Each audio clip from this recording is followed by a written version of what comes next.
at the offices of Scarce City. I'm your host, Chris Tremount, Chief Executive Pleb at Scarce City. We have two wonderful auctions planned for you today, both from none other than Yonat Vaks. I'll take you through these very briefly, but Yonat will be joining us shortly to go through all the details. First, we have Sound Money, a handmade Spanish classical guitar, of course, Bitcoin Honey Badger themed. And along with that, we have the Hodlysseus Part 2. This is Hodlysseus and the Bearclops. Okay, if it is your first time at Scarce City, we are accepting bids now. I'll give you a quick run through of how to place a bid. I'll give you a more detailed run through at the end if you stick around. These are 48-hour auctions, so you got some time on these, and make sure you have your bidding situation set up. If you want to place a bid, just come down here, input how much you want to bid in sats. We do the sats math for you and tell you how much of a bid deposit you'll have to put down with your bid. Just input an email address with that bid and a display name. This display name is actually what shows up in the bid table with your bid. Your email address stays private. From there, when you select place bid, you'll be directed to BTC Pay Server to pay your required collateral amount. You can pay that on-chain Bitcoin or over Lightning. Of course, if you're paying on-chain, you will pay fees on that. There is a delay. We require confirmation on that on-chain payment, and we disable on-chain payments within the final 10 minutes of the auction. Now, if you know you want to win this thing, what I suggest is that you come down here, you register, you log in, you put down a one-time deposit of 500,000 sats, and that gives you unlimited bids on the auction. You can bid as much as you want. You don't have to put down deposits with every single bid. Okay, that is the overview. So without further ado, I'm going to welcome on our special guest, Yonat. How are you? Good. How are you? I'm doing great. It's great for you to be on here, and it's wonderful to feature these beautiful works that you created for us. Thank you. Great to be here. So you've been on here before, and you've made several podcast appearances. So I'm sure many people are already familiar with your background. But for those who are not, how about just give us a quick background of where you're coming from and how you got into this space? Well, I've been making art before I started making Bitcoin art. So I was, I was doing things before I started to become an artist, but I think art was always kind of my passion, always kind of what I love to do. So in the end, I went all in to be an artist. And in 2017, I discovered Bitcoin. It was in early mid 2017. So there was that hack, WannaCry. I don't know if you remember that. Oh yeah, I remember. So it was this big hack, and I thought, well, what, people are going through all this trouble to get Bitcoin, so that sounds interesting. So then, I started reading about Bitcoin and went down. That's when I just went down the Bitcoin rabbit hole. And I think it kind of came together with, because my work was always about stories, about, why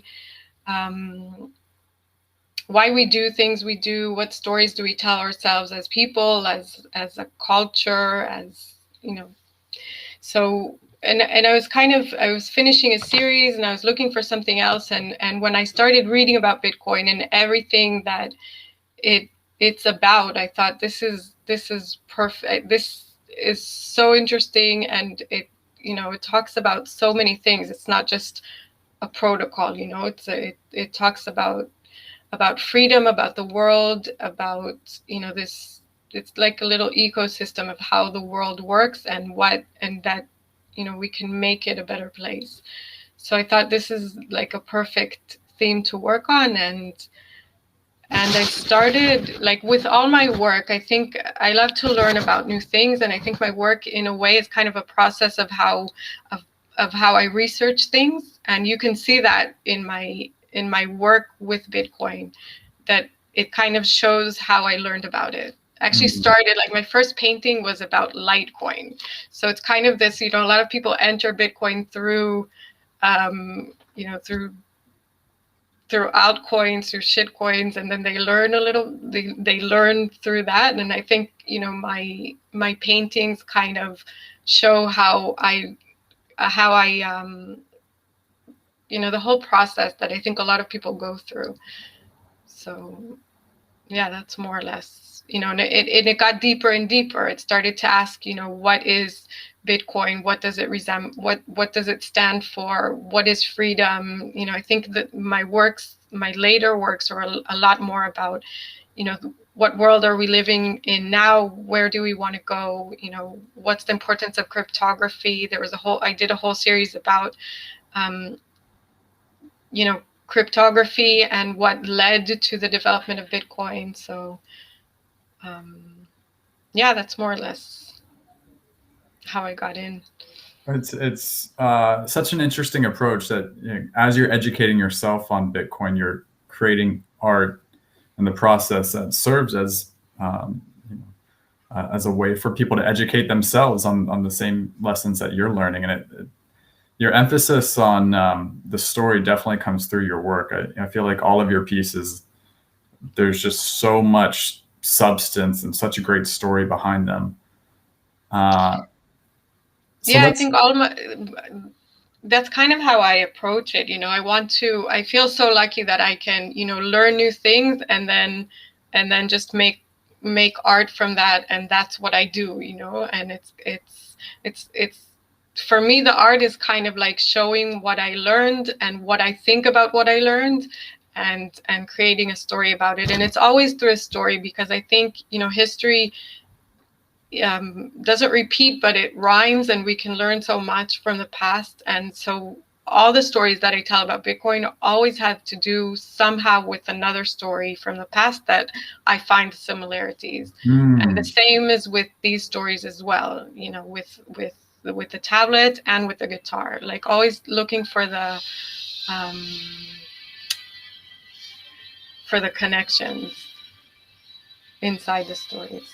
Yeah, I hadn't noticed that until you bring it up, but now that you do, I'm thinking back to all of your works that I'm familiar with, and there's definitely that parallel to a story in the past that has something in common with what we're going through today. Yeah. That's- Yeah, because I think the story, a lot of things that happened in the past are happening again, and we can always learn, we have to learn from history, and there's always that parallel. And I think it makes us understand what's happening now better. Yeah, and you're making me think back to the quote, and I'm going to butcher it like I always do, but like, if you really want to learn something, teach it, right? But you're kind of even taking a step further. Like, if you really want to learn something, create art about it. Yeah. That's Yeah, super cool. exactly.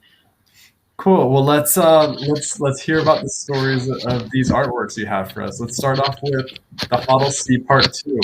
I guess Okay. first tell us about the series here. Okay, well, the series, first of all, it's a series of, it's a replica. So another thing that I started doing about 2 years ago was making, not just, telling a story of the past, but actually making replicas of things from the past. So part of the history, part of the story is the actual piece itself. So this piece is a replica of an ancient wax tablet. So in antiquity, people would write on wax tablets. So this is it's a wooden tablet. It's two wooden tablets that I carved inside. Well, actually, someone helped me with a laser cutter to carve inside, so it was nice and neat. And then I melted beeswax with a black pigment, and then poured it inside. So this is it's beeswax, actually. And then there's a stylus that you write. That it's how they used to write in the past. So you write on the wax, and then if you want to erase it and write again, then you put it in the sun or warm it up a bit so the wax melts a bit, and then you flatten it out and you can write again. Oh wow. And it kind of gave me the connotation of maybe like an antique cold wallet, even, in a way. You know, you can write your seed phrase, and I don't know, just it gave me, I had that thought one time. And yeah, so these are made, and then the stylus is made it's made from wild medlar wood. So it's made by the same person that made the harpoons that I make, that I'll talk about them later. But it's wild medlar wood. So this is, it's a kind of tree that, you know, most trees, when you carve in them, they make scars kind of dented inside. So this tree, when you carve in the tree, it makes like the scar on the outside. So if you carve certain things, it'll make the same thing you carved, but on the outside. So yeah, I have it here. I don't know if you can, maybe if I show the camera. Yeah, let me pull it up. I don't know if you can. Okay, yeah. Can you see the little, yeah, it doesn't come out that well, but if you see it, it kind of has these like little waves on top. Oh yeah, you can definitely see the texture on it. So what he does is he goes to the forest where there's this tree, and he makes these incisions, and then waits 6 months for the tree to make the scars, and then comes and chops it off, and then it dries. And I asked him to make little styluses, so he carved them. So there's the part that you write with which is like the sharp part, and then the part that's flat that you can erase with. So when it melts, you erase with it. That's fascinating. So that's the idea of the wax tablet and the replica, to show kind of like, you know, antiquity. If you go to like Western culture, then, you know, this is kind of like, you know, part of the beginning of it. And then the idea of the Hodlysseus is, again, taking one of the most, you know, important poems or most important works of art from antiquity that talks about, you know, this journey. I mean, it's you know, Homer wrote 2 poems. One's the Iliad that talks about the Trojan War, and there's this meme, you know, it's a famous meme about Bitcoin, that it's like a Trojan horse, right? That the government lets it in, but it's actually letting in freedom, even though. So the Odyssey is the story after. So even if Bitcoin gets in, there's still an Odyssey that we have to go through. There's still, you know, the Odyssey is the story of Odysseus that goes through all, you know, a 10-year journey that the gods make it hard for him, and he has to go through many, many things to reach his home. But he's so convicted in going back that he, you know, survives all the things that happened to him, which is kind of like the idea of, you know, the hodler, right? The hodling Bitcoin and saying, you know, no matter what, I believe in this, and this will win. No matter what happens, what FUD, whatever, you know, it will win in the end. So this is kind of the idea of taking this story and making it about, you know, about the story of Bitcoin that still is happening. So the part 1, which was already sold, was about, so one of the parts of the Odyssey is the island of the Lotus eaters. So the Lotus eaters it's a kind of plant that makes you forget everything, makes you forget where you're going, makes you forget, you know, your journey. So I did the island of the Lotus shitcoin eaters, which kind of like, you know, if you go to that path, you forget, you know, the path of hodling and where, you know, the conviction in Bitcoin. And this is, so one of the other stops is the island of the Cyclops. So the Cyclops are man-eating monsters, and so Odysseus goes into, and his men go into one of the caves, and they find food, and then the Cyclops gets in, and he gets really mad at them, and he starts eating them.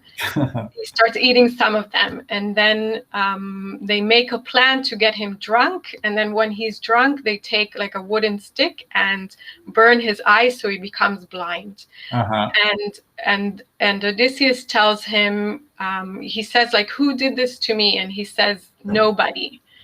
And then the monster yells, nobody did this to me, nobody made me blind. So the other Cyclops thinks he's crazy and don't come to help. And then the men, run away and get into the boat. But Odysseus, in the last moment, like, his ego gets the better of him and says, I have to tell him it's me. And he says, it's Odysseus, like, I did this to you. And then the Cyclops asks his dad, which is Poseidon, the god of the sea, to punish him. So this is kind of like the lesson here is stay humble. Like, don't let your ego in the way. Stay humble, because if you don't, you will be punished, or you will be punished by the gods. That's kind of like the idea of the story. So part of this also is kind of like, stay humble, stack stats, right? Yeah, especially in a bear market. Especially in a bear market, exactly. I love this. This is like an onion. There's so many layers to it. Like, you started off by talking about your introduction to the space being through Litecoin, and the first piece of this series was the island of the shitcoin. That's true. Maybe this goes, maybe unconsciously, this is also my story. Well, and then I'm thinking, like, when you got into the space after that, there was a bear market, right? So this is like, the time to stay humble, stack sats, and beware of. Yeah, actually, I think the next, I don't know if it was the next painting or the third one, was the When Moon Sir, because that was kind of like the meme in 2017. It was like, when are we making money? Yeah. Kind of like, it was kind of like to paint that meme of like, what is this really about? So yeah, interesting. I love it. The parallels are so strong, not just to like, Bitcoin's story, but also seems like some of your personal story as well. Yeah, well, that's always the case with art, right? Absolutely. Even if we don't want to, even if it's unconscious. Absolutely. Okay, beautiful. Is there anything else we should know about this piece before we move on to the next one? Well, there's only 6, so this is part 2, and it's kind of part of a series. Oh, it also comes with a pouch. I have it here. And I have to say, I have it here if you want to see the size of it. Oh yeah, let's see it. Beautiful. So this is the. Sorry, the camera's like, it's like a mirror, so it's hard. So this is the 2 sides of it. Yes. Wow. The level of detail, especially on the back there, really comes through. And and then there's the part of the wax, and then it comes with a pouch that's also, it's like a handmade leather pouch. I didn't make it, but someone else did. So and then it opens up. Yeah. And you can put your. Yeah. Sorry, it's like a mirror image.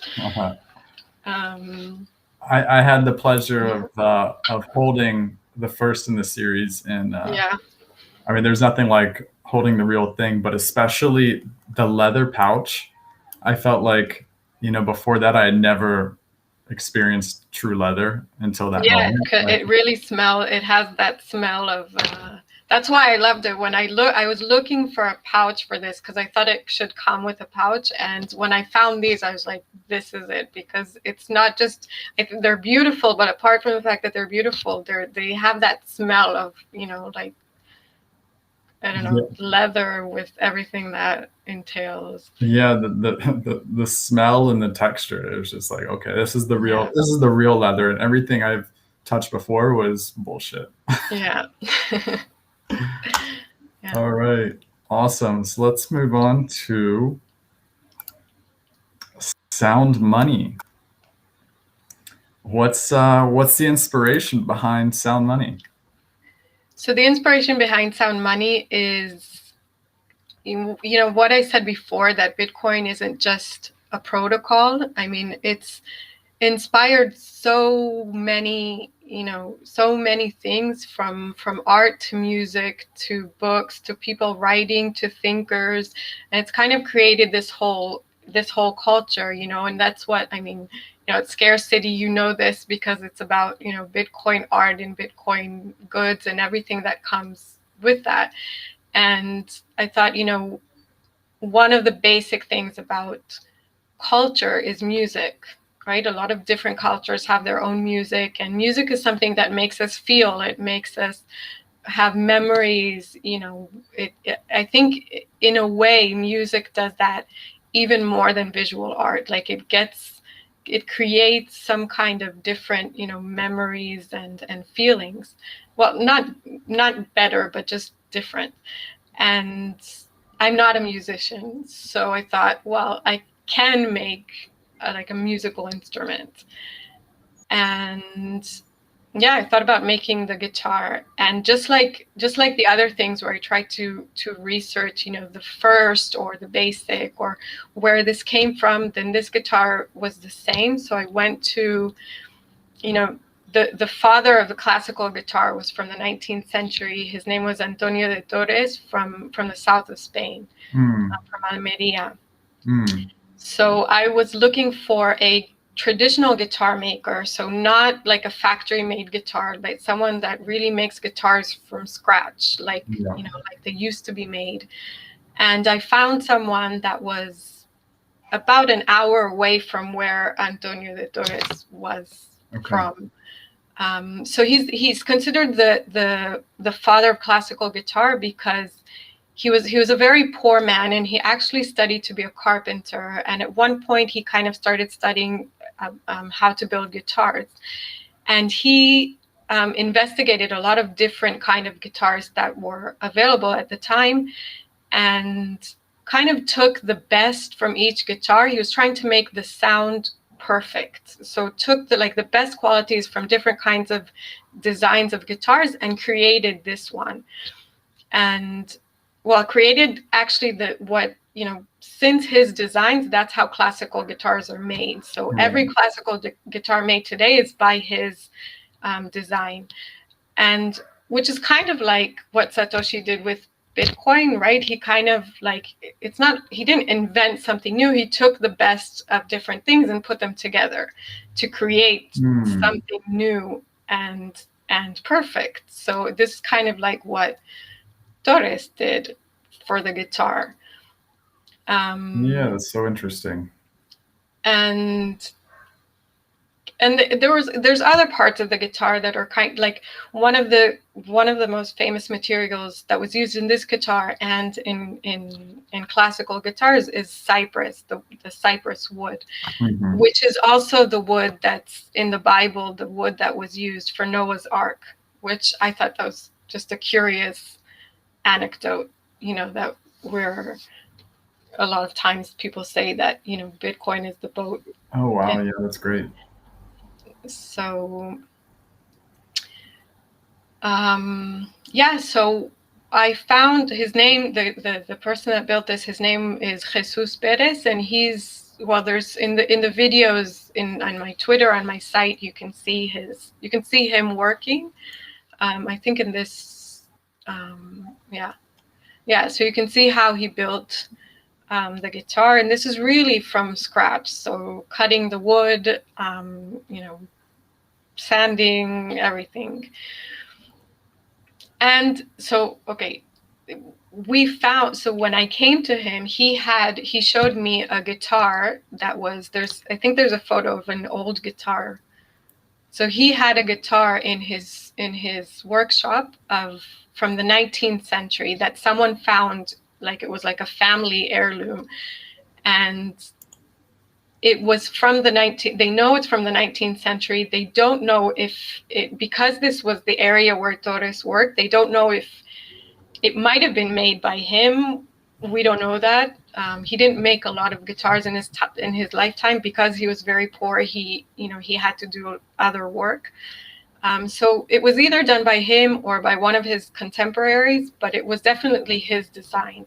So we took that design and he made an exact replica of it. So this guitar, I don't know if you can see it in the photos, but it's a bit smaller and it's a bit more narrow than a regular, guitar that we usually have in mind for a classical guitar.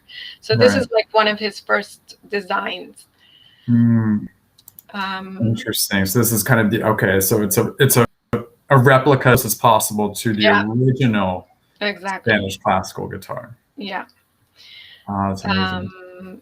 Yeah, and another curious thing about it is that there's also a photo of I don't know if it's in, I think it's on my site or on the video of how the guitar is made, of the varnish. So it's not really a varnish, but he uses something that's called shellac, which is a French polish, which was also found to be the best polish for musical instruments. So it has the best like acoustic, because guitars need to be, the wood needs to have some kind of protection, but varnish, it changes the sound because it makes the wood, because it kind of like, so French polish is this special kind of polish that's very like, you have to put it on very meticulously, and it takes a really long time. And the whole process of how it's made is really, really interesting too. It's made by this bug that makes this resin in India and in Thailand. And it takes to create 1 kilo, I don't know how many pounds that is, sorry. Like to make 1 kilo of I don't know. To make 1 kilo of shellac, it's created by 300,000 bugs. And it's also so there's a lot of proof of work there. And it's also the method that it's taken off the tree, and it's a bug that makes this resin on trees. So the way it's taken off the trees, and it goes through a whole process of cleaning and heating up and stretching and breaking, and it's also a really, really long process that's also done like traditionally and not in a factory, and it's still done like it used to be done. So this guitar also has that kind of finish to it. Amazing. Again, on so many levels, so many parallels to Bitcoin that you wouldn't understand if you just took a glance and didn't really take the time and hear the story behind it. You said you don't play the guitar, but did you hear the guitar played? Yeah, just a little bit. Right. But yeah, it sounds really good. I'm just curious, because the design is unique. How does that affect the sound of the guitar? Well, it's a design of a classical, and so Jesus usually makes flamenco guitars. So flamenco guitars, the acoustics of them is very, very important. So just the way they're built, the way the hole is built, the way they're built inside, the wood that's used is very important. I mean, even the kind of wood. So there's a description, and I wrote the descriptions which wood is used for each part of the guitar. So it's very, the kind of wood matters, where it's put, the shape of the guitar, even again the polish itself. So if this was varnished with a regular varnish, it wouldn't make the same sound as this French polish, which is a lot more, very specific to musical instruments, to like high-end musical instruments.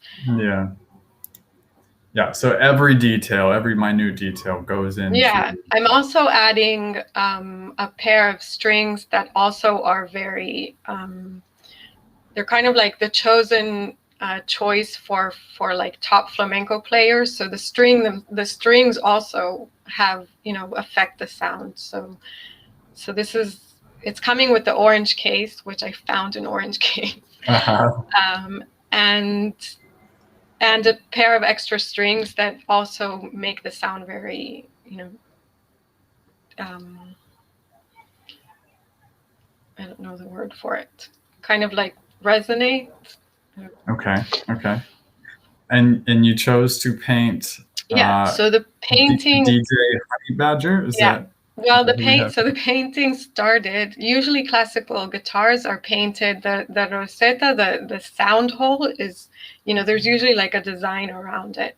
So it started with, I thought to do just that, and then I thought, okay, like where can I take this? And I thought about the game of musical chairs, and how if you still don't get the idea of Bitcoin, then you just play this like market game of musical chairs as a market going up and down, and you never know when you're gonna be kicked out of the game.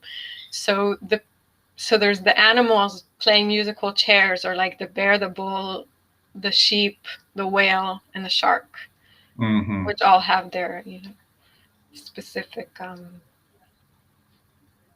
they have their moments. They have their So they're playing the game of musical chairs, and the honey badger just isn't even participating in the game. He's just kind of like playing the music and making them dance, or just listening to his music, and enjoying it, and not participating in the game. Just just staying humble, stacking sats, jamming to his music while everybody else is stressed and freaking out. Yeah, exactly. I love it. Okay, beautiful. Jan, is there anything else you want to share on this piece? No, I think that's it. Probably forgetting some things, but it's all written on the site. It's all written on the site, on your website, especially. And these videos you put together are absolutely gorgeous. Both the first video we have here, which is more promotional, but then the making of it's for this piece as well as the tablet. Definitely recommend checking those out. All right, Yonat, how about what else do you have going on? What are you focused on these days? On a lot of things. I have different projects that I'm working on. I think one of the things I'm excited about for it will only be made it would take a few months to make, but so one of the pieces that is kind of like a replica from the past is the whaler harpoon. I'm pulling it up here.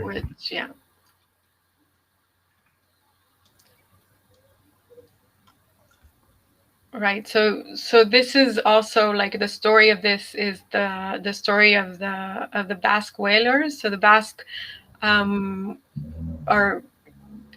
people from Spain, from like the north west part of Spain.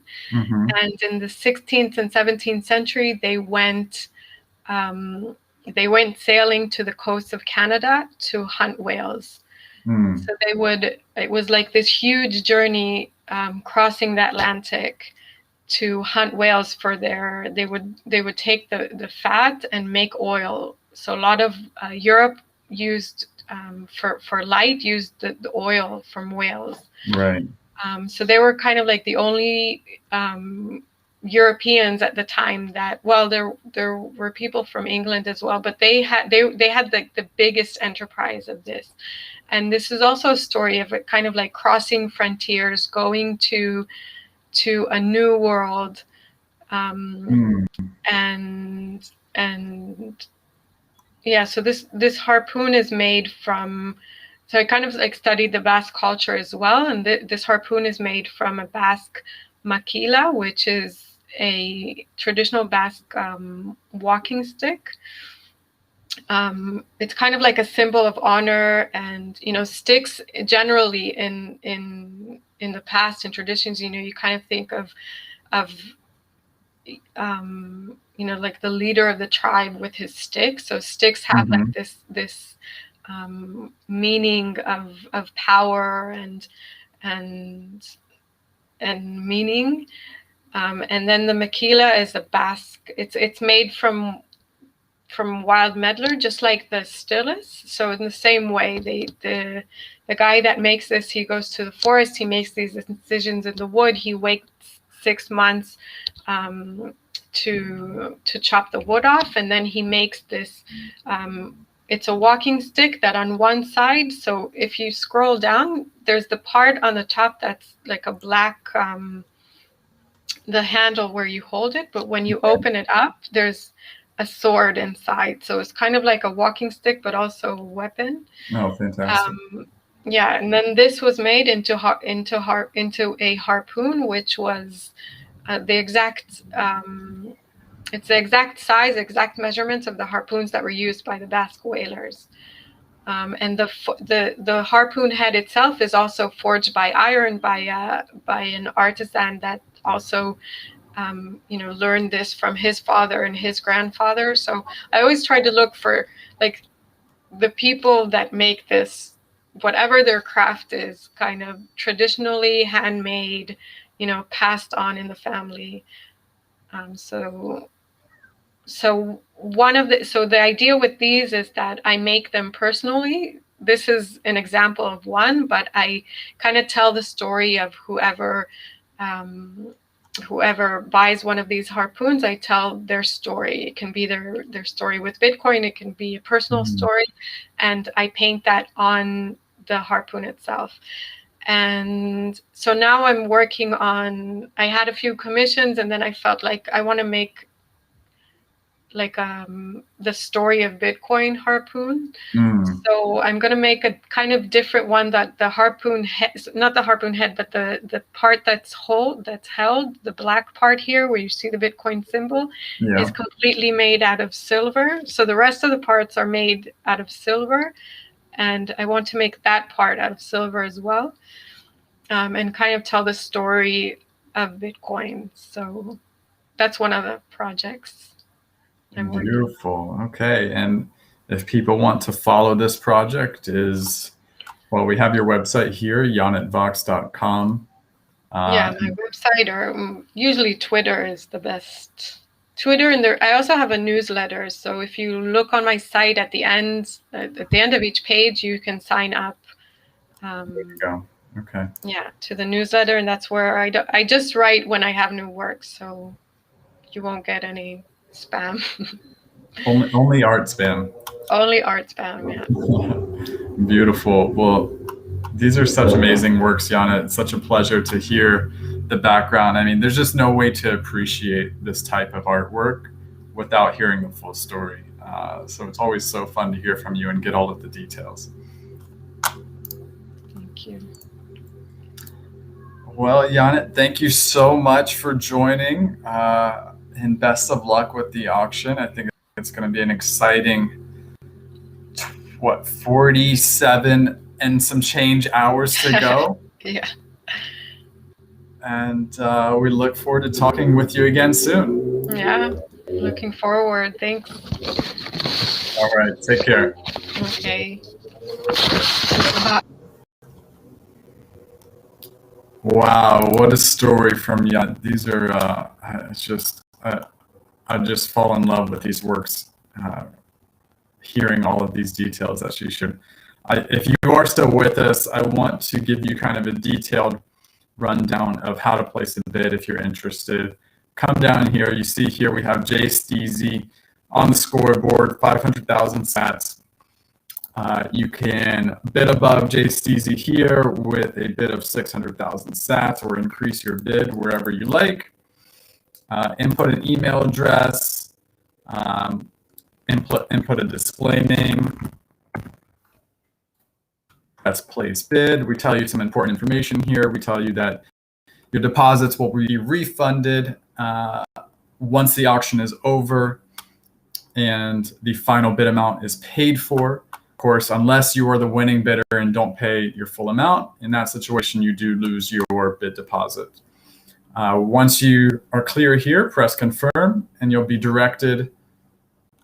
Oh, I guess I have to use test 5. I've already used test 1.